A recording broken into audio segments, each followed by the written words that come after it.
नमस्कार दोस्तों, मेरा नाम योगेश राजपूत है। आप सबका स्वागत है एस्पिरेंट्स पॉइंट ऑफ व्यू में। आज Indian polity and constitution beyond M Laxmikanth series का चैप्टर 6 है, जिसमें मैं चैप्टर 5 का ही कंटिन्यूएशन करने वाला हूं। जो चैप्टर 5 मैंने अपलोड किया था पार्लियामेंट के मेंबर्स का क्वालिफिकेशन एंड डिस्क्वालिफिकेशन से रिलेटेड था, पर उसमें एक डिस्क्वालिफिकेशन का क्लॉज था एंटी डिफेक्शन। तो आज का टॉपिक एंटी डिफेक्शन लॉ से रिलेटेड है। तो आज हम ये लॉ क्यों लाया गया, लॉ के क्या क्या प्रोविजंस हैं, देन कौन से एग्जेम्पशंस प्रोवाइड किए गए हैं, देन डिसाइडिंग अथॉरिटी कौन है, कौन सी इंपॉर्टेंट केस हुई थी जिससे डिसाइडिंग अथॉरिटी के डिसीजन को चैलेंज किया जा सकता है, देन इससे रिलेटेड अमेंडमेंट क्या हुआ है, एंड ये कितने हद तक डिफेक्शन को रोक सका है और इसमें और क्या चेंजेस लाने की ज़रूरत है, ये हम समझेंगे। तो स्टार्ट करते हैं। 1980s की बात है, जब स्टेट लेवल पे बहुत से रीजनल पार्टीज़ का जन्म होने लगा और वो सरकार बनाने लगी। सेंट्रल लेवल पे भी बहुत से रीजनल पार्टीज़ आने लगे। तो जो पहले का माहौल था एब्सोल्यूट मेजॉरिटी मिलने का, वो बाद में धीरे धीरे कोलिशन में कन्वर्ट होने लगा। 2-4 पॉलिटिकल पार्टी एक साथ मिलकर सरकार बना रही है। तो यहाँ पे बहुत बार इंसिडेंट्स हुए कि पर्टिकुलर मेंबर जिस पॉलिटिकल पार्टी से इलेक्ट होके आया है वो बाद में दूसरे पॉलिटिकल पार्टी में शिफ्ट हो रहा है। तो इससे क्या होता था कि जो कैलकुलेशन था कि एब्सोल्यूट मेजॉरिटी का, वो चेंज हो जाता था। एंड बिकॉज ऑफ दैट बहुत बार जिस पार्टी ने सरकार बनाई है वो गिर जाती थी।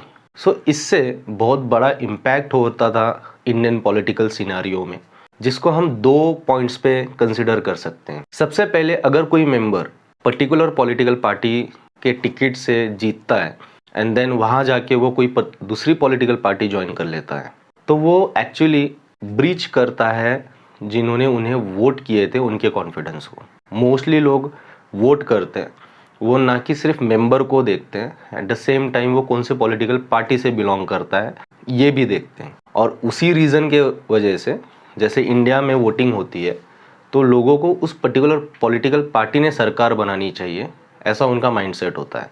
सेकेंड पॉइंट ये था कि जो पर्टिकुलर पॉलिटिकल पार्टी कैसे तो मैनेज कर पाई है सीट्स को जमा करके मेजॉरिटी प्रूव करने में, और उसका बाद में काम होता है कि एडमिनिस्ट्रेशन एंड पूरा सिस्टम संभालना। लेकिन जब ये हॉर्स ट्रेडिंग होती है, पर्टिकुलर मेंबर को खरीदा जाता है और उसे लालच दी जाती है मिनिस्ट्रियल पोस्ट की वगैरह, तो अगर वो पर्सन दूसरी पॉलिटिकल पार्टी शिफ्ट करता है, जो ओरिजिनल पॉलिटिकल पार्टी थी जो सरकार चला रही थी, तो वो डिस्ट्रैक्टेड रहती है। तो उनका मोस्टली टारगेट यही रहता है कि कैसे सरकार बनाए रखे। तो जो एक्चुअल एम है सरकार बनाने के बाद वो फुलफिल नहीं होता था। पूरा जो ध्यान रहता था वो सरकार को कैसे स्टेबल रखा जाए इसी पे चलता था। तो कहीं तो वो एक पॉलिटिकल डिस्टॉर्शन हो रहा था इंडिया में, और फिर इसको सोल्यूशन प्रोवाइड किया गया कि एक एंटी डिफेक्शन लॉ लाना चाहिए। सो 1985 में राजीव गांधी जब प्राइम मिनिस्टर थे, उस वक्त एक लॉ इंट्रोड्यूस किया गया जिसे कॉन्स्टिट्यूशनल अमेंडमेंट के थ्रू किया गया, और वो कॉन्स्टिट्यूशनल अमेंडमेंट था 52। तो इसे ही हम कहते हैं एंटी डिफेक्शन लॉ। तो अभी ये कॉन्स्टिट्यूशनल अमेंडमेंट एक्ट ने क्या क्या प्रोविजंस इंक्लूड किए कॉन्स्टिट्यूशन में। सबसे पहले तो 10th शेड्यूल का इंट्रोडक्शन हुआ। तो आपको ये ध्यान में रखना है, 10th शेड्यूल ये एंटी डिफेक्शन लॉ से रिलेटेड है और ये 52nd कॉन्स्टिट्यूशनल अमेंडमेंट एक्ट के द्वारा बनाया गया है। क्योंकि बहुत बार क्वेश्चन पूछा जाता है कि 10th शेड्यूल किससे रिलेटेड है और कौन से अमेंडमेंट एक्ट से ये इंक्लूड किया गया है। तो एक फैक्ट आपको एग्जामिनेशन पॉइंट ऑफ व्यू ध्यान में रखना है। तो इसमें प्रोविजंस क्या क्या प्रोवाइड किए गए। सबसे पहले तो कौन से पॉइंट्स पे डिस्क्वालिफिकेशन किया जाएगा, तो हम वो पॉइंट्स पहले कंसिडर करते हैं। तो सबसे पहला पॉइंट है कि अगर कोई मेंबर पर्टिकुलर पॉलिटिकल पार्टी के टिकट के अंडर इलेक्शन लड़के मेंबर ऑफ पार्लियामेंट और स्टेट असेंबली का मेंबर बनता है, तो उसके बाद वो अगर वॉलेंटरीली अपनी पॉलिटिकल पार्टी से रिज़ाइन करता है, तो उस पर्टिकुलर मेंबर पे एंटी डिफेक्शन लॉ के हिसाब से उन्हें हाउस से निकाल दिया जाएगा, डिस्क्वालीफाइड कर दिया जाएगा, अगर वो रिज़ाइन भी करते हैं तो। सेकेंड पॉइंट है कि अगर वो कोई दूसरी पॉलिटिकल पार्टी ज्वाइन करते हैं तभी उन्हें निकाल दिया जाएगा। तो कोई भी मेंबर अगर कोई पर्टिकुलर पार्टी से टिकट लेके इलेक्शन लड़ता है और वो मेंबर बनता है, तो अगर वो उसे छोड़ना चाहता है उस वक्त, तो उसका मतलब है उसे डायरेक्टली हाउस से ही बाहर जाना होगा और वो सीट वैकेंट हो जाएगी। सेकेंड पॉइंट ये है कि अगर कोई मेंबर पॉलिटिकल पार्टी ने डिसाइड किए वोटिंग के हिसाब से उन्होंने वोट नहीं किया, अगर सपोज पर्टिकुलर लॉ इंट्रोड्यूस किया गया है और वो पॉलिटिकल पार्टी ने डिसाइड किया है कि इसको हम यस कहेंगे, और वो अगर मेंबर ने उसे नहीं कहा और वोटिंग के टाइम पे वो एब्सेंट रहा, और विद इन 15 डेज में अगर वो पर्टिकुलर पॉलिटिकल पार्टी ने डिस्क्वालिफिकेशन क्लॉज का यूज़ किया, तो उस पर्टिकुलर पर्सन पे भी एंटी डिफेक्शन लॉ के हिसाब से डिस्क्वालिफिकेशन कर दिया जाएगा। तो यहाँ पे आपको 2 पॉइंट क्लियर करना है कि फर्स्ट, कोई भी मेंबर एक बार अगर मेंबर ऑफ पार्लियामेंट बन जाता है या एमएलए बन जाता है और अगर वो पर्टिकुलर पॉलिटिकल पार्टी से बिलोंग करता है, तो वो उसे छोड़ नहीं सकता। अगर वो उसे छोड़ता है तो वो डायरेक्टली हाउस से बाहर ही जाएगा। सेकेंड, पॉलिटिकल पार्टी ने अगर डायरेक्ट किया है कि पर्टिकुलर वोटिंग के टाइम, हाउस में जो वोटिंग होती है उसके टाइम यस और नो जो बोला है वो अगर उसने नहीं फॉलो किया और वो एब्सेंट रहा, देन ऑल्सो उसके ऊपर एंटी डिफेक्शन लॉ लागू हो जाता है। तो पॉलिटिकल पार्टी के डिसीजंस के अगेंस्ट भी नहीं जा सकता। तो नेक्स्ट पॉइंट है कि अगर कोई इंडिपेंडेंट मेंबर, मतलब वो कोई भी पॉलिटिकल पार्टी का टिकट नहीं लिया और इलेक्शन लड़ा और वो मेंबर ऑफ पार्लियामेंट और एमएलए बन गया, देन वो अगर कोई पॉलिटिकल पार्टी ज्वाइन करता है, देन ऑल्सो उन्हें हाउस से निकाल दिया जाएगा।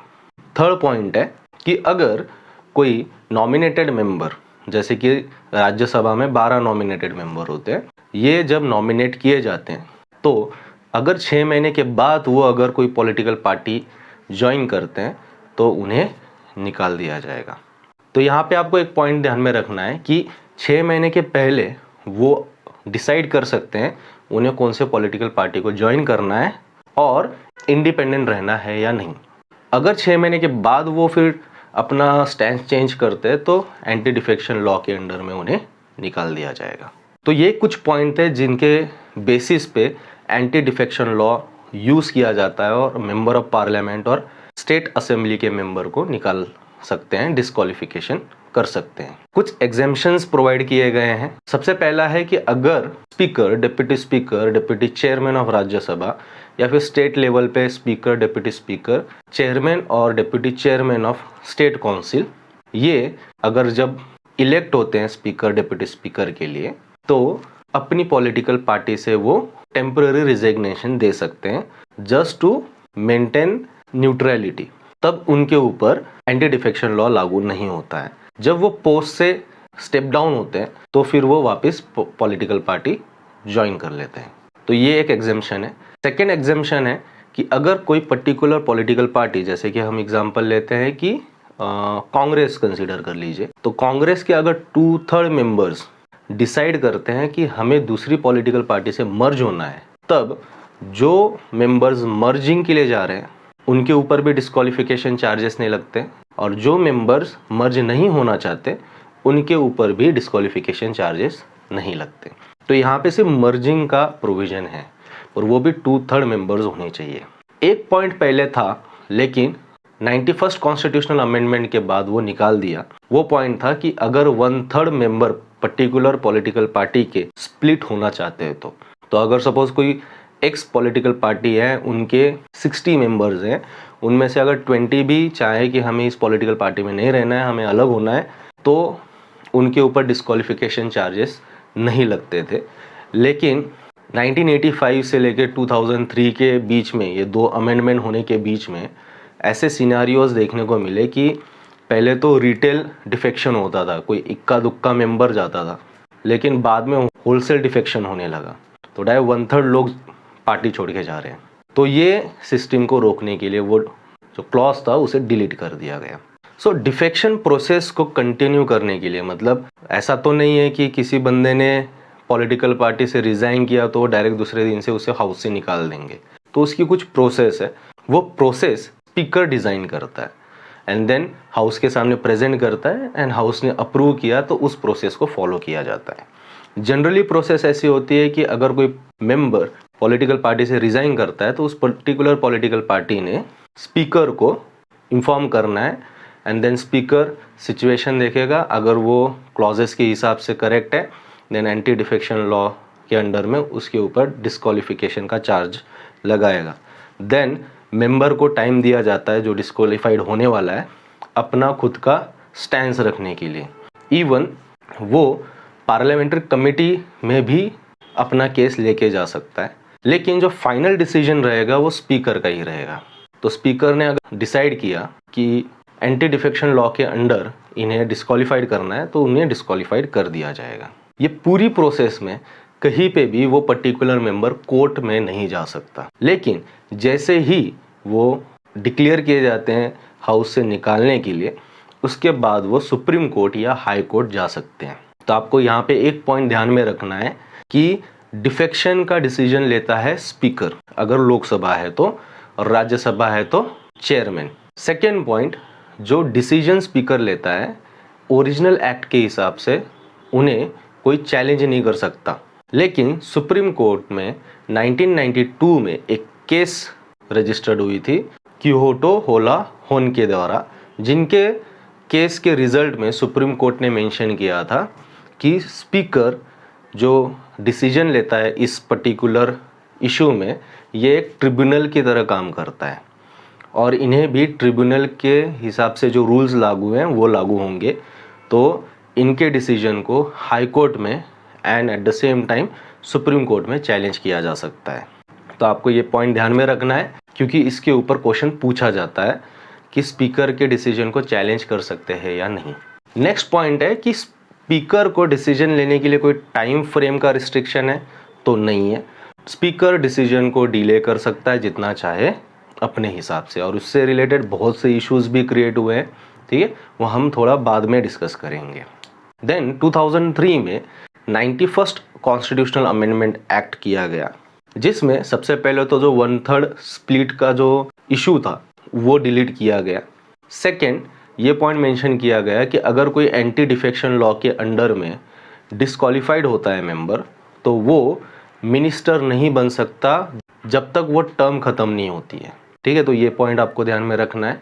और कोई भी पॉलिटिकल पोस्ट होल्ड नहीं कर सकता है जिसकी सैलरी और जिसके बेनिफिट्स गवर्नमेंट के द्वारा मिलती हो, तो वो कंप्लीटली कट आउट कर दिया जाता है उस पर्टिकुलर टर्म तक।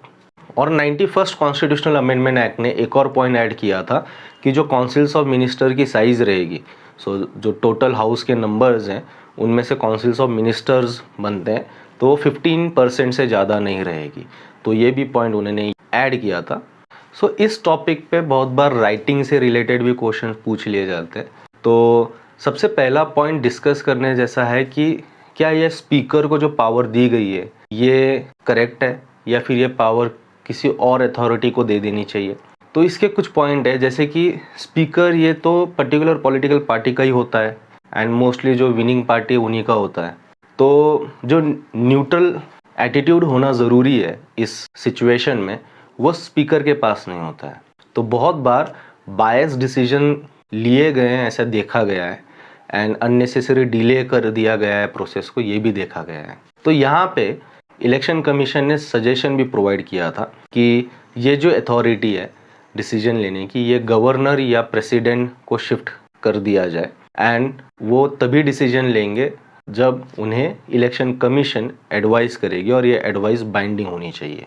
तो मोस्ट प्रोबेबली ये प्रोसेस थोड़ा सा बेटर लगता है कि इलेक्शन कमीशन डिसाइड करे और देन फाइनली डिफेक्शन हो। सेकेंड, यहाँ पे कंसर्न की बात यह है कि जो मेंबर है उसकी इंडिपेंडेंट वॉइस ख़त्म ही हो जाती है, क्योंकि एक तो पॉलिटिकल पार्टी छोड़ नहीं सकता एंड सेकेंड पर्टिकुलर लॉ में वोट क्या करना है, यस करना है या नो करना है, तो वो उसके हाथ में नहीं है। पार्टी ने जो डिसाइड किया है वही उसे करना होता है। तो इसका इशू क्या आता है कि अगर सपोज कोई बीजेपी पार्टी का मेंबर है और बीजेपी पार्टी ने कोई लॉ इंट्रोड्यूस किया है और वो लॉ उस पर्टिकुलर मेंबर को नहीं है पसंद, कुछ उसमें इश्यूज हैं जो उसे लगता है कि वो करेक्ट होने चाहिए, बट स्टिल पॉलिटिकल पार्टी के थ्रू उसके ऊपर अगर बोल दिया गया है कि ये लॉ पे आपको यस बोलना है तो उसे यस बोलना पड़ेगा, अदरवाइज वो मेंबरशिप खो देगा। तो यहाँ पे जो इंडिपेंडेंट वॉइस है मेंबर की वो कहीं तो ख़त्म हो जाती है। यहाँ पे भी एक सोल्यूशन प्रोवाइड किया गया है कि जो बेसिक एम था एंटी डिफेक्शन लॉ का वो था कि गवर्नमेंट स्टेबल रहे। सो इसका मतलब कि जो मेजॉरिटी वो ब्रेक ना हो, और वोटिंग के दरमियान सिर्फ 2 या 3 ही ऐसे इंसिडेंट हैं जहाँ पे अगर कोई मेंबर अगेंस्ट में वोट कर देता है तो गवर्नमेंट की स्टेबिलिटी ख़त्म हो सकती है।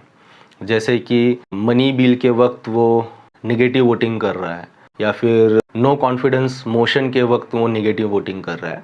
तो जो एक्सपर्ट्स थे उन्होंने सजेस्ट किया है कि रिस्ट्रिक्शंस जो है कि कंपलसरी पार्टी लाइनअप के हिसाब से ही वोट करना है, ये ऐसे ही इश्यूज़ में होना चाहिए, बाकी के इश्यूज़ में उन्हें कंपलसरी नहीं होना चाहिए।